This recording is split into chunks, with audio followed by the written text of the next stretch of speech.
سب سے پہلے تو میں آپ کو یہ بتاؤں کہ امریکہ کی ناکہ بندی ناکام ہوئی ہے. یہاں ایکسپریس نیوز کے اوپر بھی یہ خبر چھپی ہوئی ہے اور دنیا بھر میں رپورٹ ہوئی ہے کہ اس کا کوئی خاطر خواہ فائدہ نہیں ہوا امریکہ کو. اب دنیا حیران ہو رہی ہے کہ امریکہ بغیر پلاننگ کے ایک ایسی لڑائی کے اندر اتر گیا جس سے نکلنا کیسے ہے اس کو آئیڈیا نہیں تھا. اب ان کے پاس فیس سیونگ بھی کوئی نہیں ہے. امریکی ناکہ بندی ناکام.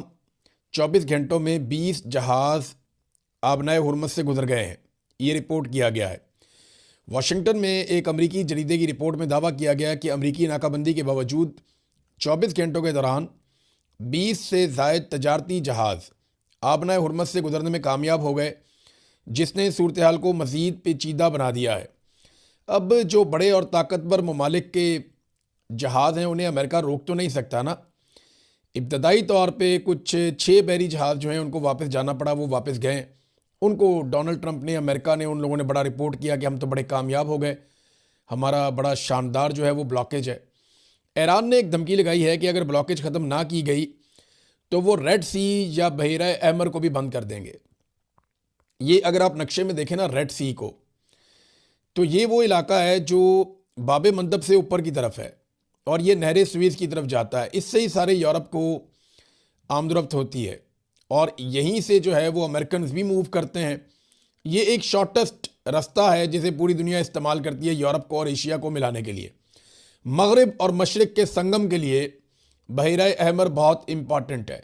اب اس بحیرہ احمر کو لے کر یہ ایران کی جانب سے دعویٰ کیا گیا یا دھمکی لگائی گئی کہ اگر امریکہ اپنی بلاکیج ختم نہیں کرتا تو جو ریڈ سی ہے اس کو بھی ہم بلاک کر دیں گے. اس کو ایران کیسے بلاک کرے گا؟ ایران تو وہاں سے دور ہے. دیکھیں ریڈ سی کے ایک طرف جو ہے وہ مصر ہے، پیچھے لیبیا ہے، نیچے جو ہے سوڈان ہے، صومالیہ ہے، وہاں پہ جبوتی ہے. یہ ممالک ایک طرف ہیں، دوسری طرف یمن ہے، سعودی عرب ہے. اب یہ ممالک ہیں دوسری طرف. تو یمن ایک ایسی جگہ پہ موجود ہے اور حوثی باغی ایک ایسی جگہ پہ موجود ہیں. حوثیوں کی جو پوری تنظیم ہے اور طاقت ہے وہ اس جگہ پہ اکٹھی ہے جہاں سے وہ بحیرہ احمر کو بند کر سکتے ہیں. اور ایران کے پاس اپنی ایک میزائل ٹیکنالوجی بھی ہے اور ایران کے پاس عملی طور پہ یمن میں ایسا بندوبست ہے کہ وہ وہاں سے بحیرہ احمر کو بند کرنے کی صلاحیت رکھتے ہیں. لمبے عرصے تک نہ بھی کر سکتے ہوں لیکن وہ اس کو بند کر سکتے ہیں. اب یہ انہوں نے دھمکی لگائی ہے. پھر ٹرمپ نے فوری طور پہ ایک سٹیٹمنٹ جاری کیا اور ٹرمپ نے چائنا کو ایسا لگتا ہے کہ اپنے ساتھ کھڑا کرنے کی ایک کوشش کی. حالانکہ چین کی طرف سے سٹیٹمنٹ آیا کہ دنیا میں اس وقت جنگل کا قانون نافذ ہے. پھر چائنا نے ایک بڑا سخت قانون بھی پاس کیا ہے اور یہ قانون پاس کر کے چین نے پوری دنیا کو ایک پیغام بھی دیا ہے. بیرونی دباؤ کا یہ جواب ہے. چین نے طاقتور قانون نافذ کر کے دنیا کو سخت پیغام دیا ہے اور اس کے اوپر فوری طور پہ دستخط بھی کر دیے گئے ہیں کہ ہم اپنی معیشت کا، اپنے شہریوں کا اور اپنے اداروں کا ہم تحفظ کریں گے.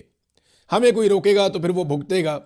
یہ چائنا نے ایک سخت قانون پاس کر دیا ہے. حکام کے مطابق اس قانون کے تحت ایسے غیر ملکی افراد، کمپنیاں اور اداروں کی ایک خصوصی فہرست بھی تیار کی جائے گی جو چین کے خلاف اقدامات میں ملوث ہوں گے. ان افراد یا اداروں کے خلاف مختلف نوعیت کی پابندیاں اور جوابی اقدامات بھی کیے جائیں گے.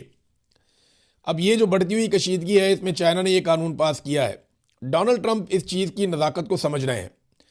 ڈونلڈ ٹرمپ نے کہا کہ چین ایران کو ہتھیار نہیں بیچے گا، وہ اس کے اوپر مان گیا ہے. اب میں پہلے آپ کو یہ بتا دوں کہ ڈونلڈ ٹرمپ نے ایکچولی جو ٹویٹ کیا اور کس طریقے سے وہ اس ساری چیز کو پورٹرے کرنا چاہتے ہیں. ٹرمپ نے کہا جی China is very happy that I am permanently opening the Strait of Hormuz.